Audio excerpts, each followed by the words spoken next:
palais royal de Koborou. Nos salutations à Sa Majesté Akpaki Gobinyese. Acteurs et développement, c'est un nouveau rendez-vous et le plaisir reste le même. Mesdames, Messieurs, bonsoir. Votre magazine s'installe chez vous. Vous le savez désormais, la rubrique Découverte plante le décor de cette émission.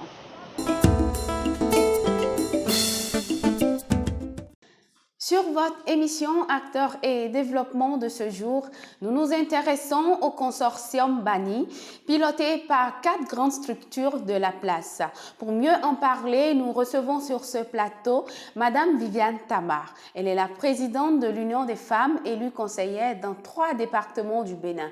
Il s'agit donc de la Libori, du Borgou et des Collines. Madame la présidente, bonsoir. Bonsoir, Madame la journaliste. C'est un honneur que vous nous faites d'être des nôtres. Merci. Avant de commencer cet entretien avec Madame Viviane Tamar, nous allons d'abord suivre un petit élément qui renseigne mieux sur ce label. C'est dans le but de contribuer à l'amélioration du contexte social, favorisant le respect des droits des femmes et l'amélioration de leur accès aux postes électifs et nominatifs qu'est né le consortium Bani, constitué de 4 structures, à savoir l'UFEC ABC, l'Alliance Santé, Solidev et Scienson ONG. Un consortium qui a eu très vite les bonnes grâces des autorités politiques et administratives. Depuis ma nomination au poste de préfet, j'ai pris l'engagement, le ferme engagement d'être aux côtés des femmes. Depuis 3 ans, nous avons œuvré ensemble pour que ces femmes-là, qu'on a identifiées comme bénéficiaires, soient formées. On ne va pas les former, les laisser comme ça. Il faut quand même les orienter et les faire connaître.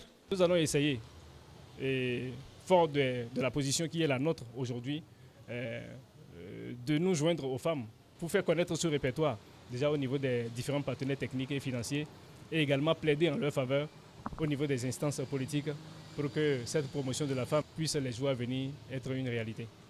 Voilà, de retour sur ce plateau, Madame la Présidente, pouvez-vous nous présenter un peu le consortium Bani dont vous êtes la chef de file? Merci, Madame la journaliste. Le consortium Bani a un ensemble de 4 structures que sont le FEC ABC, le réseau Alliance Santé, Scienson ONG et Solidev ONG. Alors, que peut-on savoir du projet d'éveil de renforcement du leadership des femmes? Le projet d'éveil et de renforcement du leadership féminin est un projet mis en œuvre dans le cadre de la phase 4 du programme de renforcement des capacités d'action des femmes. Ce projet a été mis en œuvre avec l'appui financier de la coopération suisse au Bénin et l'appui technique du Quai international Bénin-Togo dans les 5 départements que sont la Libori, le Borgou, la Takora, la Donga et les Collines. Le consortium Bani, à travers ce projet, vise l'amélioration du contexte social, favorisant le droit des femmes d'une part et œuvre également à l'amélioration de leur accès aux postes électifs et nominatifs au niveau communautaire et national. Et depuis 2016, ce projet accompagne une cohorte de 139 jeunes femmes leaders à travers un programme de renforcement des capacités et de lobbying politique, à travers également leur accompagnement dans les initiatives personnelles et aussi des activités de lobbying et de plaidoyer en direction des parents proches des bénéficiaires, en direction de leurs époux et en direction des leaders communautaires et politiques.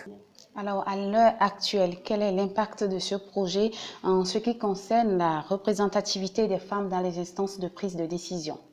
Depuis 2016 jusqu'à 2019, nous avons noté un changement qualitatif, un changement significatif au niveau de nos bénéficiaires, notamment en ce qui concerne leur adhésion au niveau des partis politiques, qui est passé de 33% en 2016 à 66,91% en 2019. Nous avons noté aussi avec satisfaction l'engagement des parents proches et des époux des bénéficiaires et des leaders communautaires et religieux qui mènent des activités pour lever les barrières sociales au développement du leadership féminin. Vous êtes pratiquement au thème de la mise en œuvre de ce projet. Et pouvez-vous nous dire quelles sont les précautions que vous prenez afin de pérenniser les acquis du dit projet? Merci. Après 3 années de mise en œuvre, le consortium Bani a pensé à mettre les bénéficiaires et les coachs en réseau. Et chaque réseau s'est doté d'un plan d'action qui va s'occuper de la veille jusqu'aux prochaines élections communales et locales.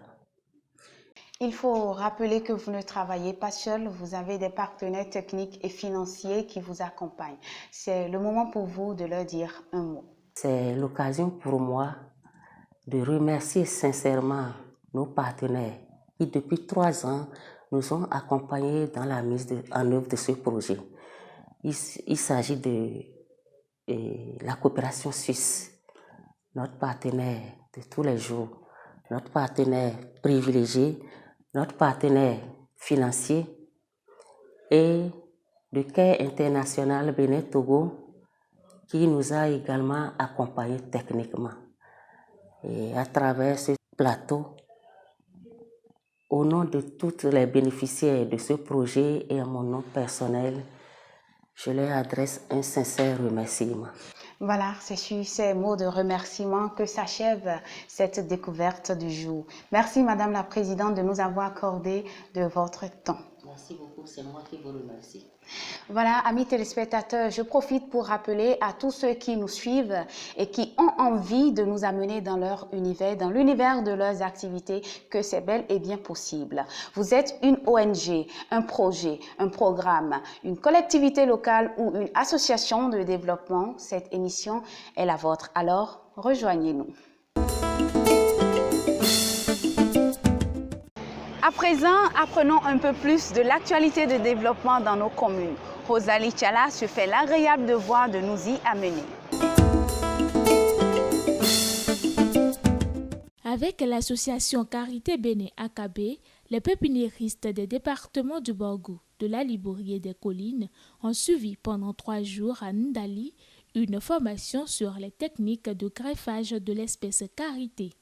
Nous avons parlé des noix, comment on les met en pot, la germination du début jusqu'à la fin.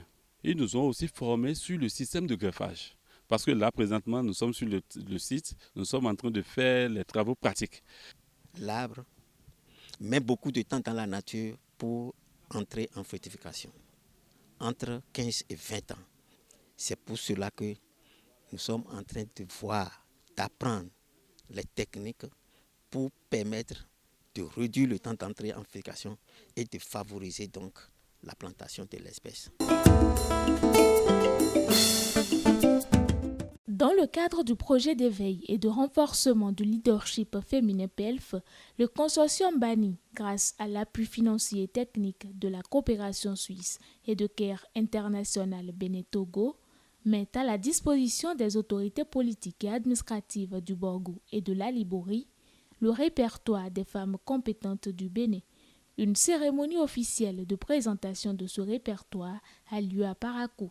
Pour remédier à la faible représentativité des femmes aux postes nominatifs et électifs, le projet d'éveil et de renforcement du leadership féminin, PELF, a réalisé plusieurs activités au nombre desquelles figurent la formation de 139 bénéficiaires et l'élaboration du répertoire des femmes compétentes. Précédée d'une formation en réseautage et technique de campagne, la ville de Kandy a connu cette même cérémonie pour le compte du département de la Liborie.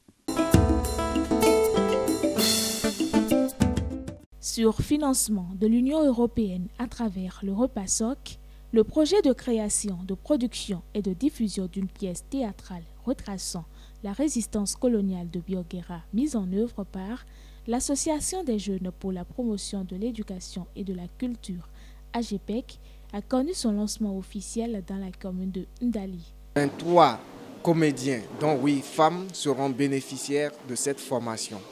À la suite de cette formation, il y aura un atelier d'écriture de la pièce et enfin une diffusion de la pièce dans les 6 communes d'intervention. Ce projet, constitué de plusieurs activités bien définies, s'étend sur une période d'exécution de 18 mois. Les prochains grands rendez-vous dans le développement local et durable, c'est maintenant avec Wassim Chitou. Amis téléspectateurs, ouvrons le bal des rendez-vous à prendre ce mois avec l'ONG Scienson qui, sur financement de la coopération suisse, organisera du 3 au 17 septembre la quinzaine de l'alphabétisation dans les 14 communes du Borgou et de la Liborie. Poursuivons avec l'ONG Sunonera qui organisera des séances de sensibilisation sur le reboisement à l'endroit des populations de Banikwara, Malanville et Karimaman à partir du 5 septembre 2019.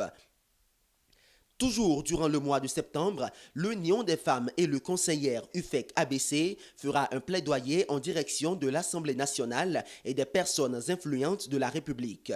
Refermons cette rubrique avec l'association Carité Bénin qui organisera du 12 au 25 septembre 2019 5 ateliers de planification des activités de plaidoyer Lobbying 2019 des coalitions régionales dans les communes de Kandi, Natitengu, Parakou, Savé et Djougou. Ce sera tout pour votre rubrique Agenda. Que le temps passe si vite. Acteurs et développement numéro 3 s'achève ici. Félicitations au 96 53 67 73. 96 53 67 73. Il est le gagnant du quiz de l'émission passée. Comme lui, répondez à la question qui s'affiche sur votre écran et repartez avec un lot. Acteurs et développement, c'est tout pour ce numéro. Merci de nous avoir suivis. Merci à nos partenaires et à toute l'équipe de tournage. Pour nous, faites attention à vous.